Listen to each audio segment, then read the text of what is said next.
Hello అండి, నమస్తే. Welcome to Telugu one cinema. నేను రూపానాథెళ్ళ. పాత తరం నటీనటులంతా రంగస్థలం నుంచి వచ్చిన వారే. నాటకాల ద్వారా ఎంతో పేరు తెచ్చుకున్న తర్వాతే సినిమాల్లో నటించారు.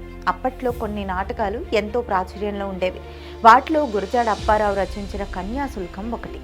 ఈ నాటకంలో నటించని నటీనటులు లేరంటే అతిశయోక్తి కాదు. 1892లో ఈ నాటకాన్ని తొలిసారి ప్రదర్శించారు. అప్పటి నుంచి తెలుగు సినిమా పుట్టిన తర్వాత కూడా ఈ నాటకాన్ని అనేక సార్లు ప్రదర్శించారు.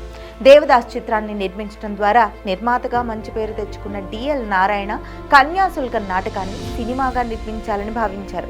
ఈ కథను సినిమాగా చేయాలంటే 6 గంటల నిడివి అవుతుంది. అయితే రచయిత వెంపటి సదాశివ బ్రహ్మం 3 గంటల నిడివి వచ్చేలా కథను సిద్ధం చేశారు. సినిమా కోసం నాటకంలో లేని కొత్త అంశాలను కథలో చేర్చారు. ఈ కథలోని గిరీశం పాత్ర కోసం మొదట అక్కినేని నాగేశ్వరరావును సంప్రదించారు డిఎల్. కానీ ఆ క్యారెక్టర్ చేసేందుకు అక్కినేని నిరాకరించారు. ఎప్పుడూ అబద్ధాలు ఆడుతూ మోసాలు చేస్తూ ఉండే క్యారెక్టర్ గిరీశంది. దేవదాస్ వంటి గొప్ప పాత్ర చేసిన తను ఆ క్యారెక్టర్ చేయలేనని చెప్పారు.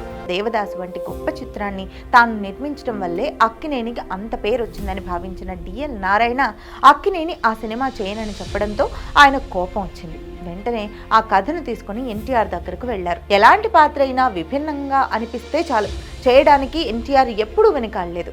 కన్యాశుల్కంలోని గిరీశం పాత్ర కూడా ఆయనకు బాగా నచ్చడంతో సినిమా చేసేందుకు ఒప్పుకున్నారు.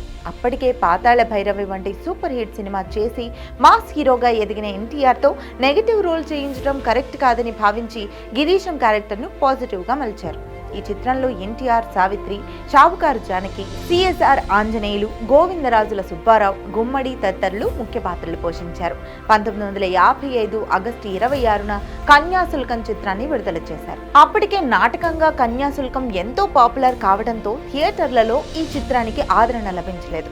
పైగా నాటకంలోని చాలా సన్నివేశాలు లేకపోవడం, సినిమా కోసం కొన్ని అంశాలు చేర్చడం కన్యాశుల్కం విమర్శలు ఎదుర్కోవాల్సి వచ్చింది. ఈ సినిమా విడుదలైన 56 రోజుల తర్వాత ఎన్టీఆర్ సొంత సినిమా జయసింహ విడుదలై ఘన విజయం సాధించింది. కన్యాశుల్కం సినిమా తప్పకుండా విజయం సాధిస్తుందని నిర్మాత డిఎల్ నారాయణకి ఎంతో నమ్మకం ఉండేది. అయితే ఆయన నమ్మకం నిజం కావడానికి 30 ఏళ్లు పట్టింది.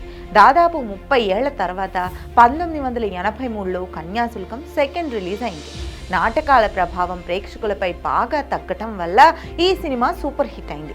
ఆంధ్రప్రదేశ్లోని పలు కేంద్రాల్లో 100 రోజులు ఆడింది. ఆ తర్వాత 1986, 1993లలో కూడా ఈ చిత్రాన్ని కొన్ని చోట్ల రిలీజ్ చేశారు.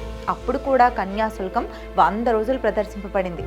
భారతీయ సినిమా చరిత్రలో మొదటి విడుదలలో ఫ్లాప్ అయ్యి రీ రిలీజ్ సమయంలో ఇన్నిసార్లు 100 రోజులు ఆడిన సినిమాలు చాలా తక్కువ. ఆ ఘనత కన్యాశుల్కం చిత్రం సాధించింది. ఫస్ట్ రిలీజ్లో నాటకంతో పోల్చి చూసి జనం ఆ తర్వాత కాలంలో ఈ సినిమాలోని నటనను, దర్శకత్వ విలువలను గుర్తించారు. ముఖ్యంగా గిరీశం పాత్రలో ఎన్టీఆర్ నటన, మధురవాణిగా సావిత్రి అద్భుత ప్రదర్శన ప్రేక్షకులను మంత్రముగ్ధులను చేశాయి. కాలక్రమేణా ఇది ఒక కల్ట్ క్లాసిక్గా నిలిచిపోయింది.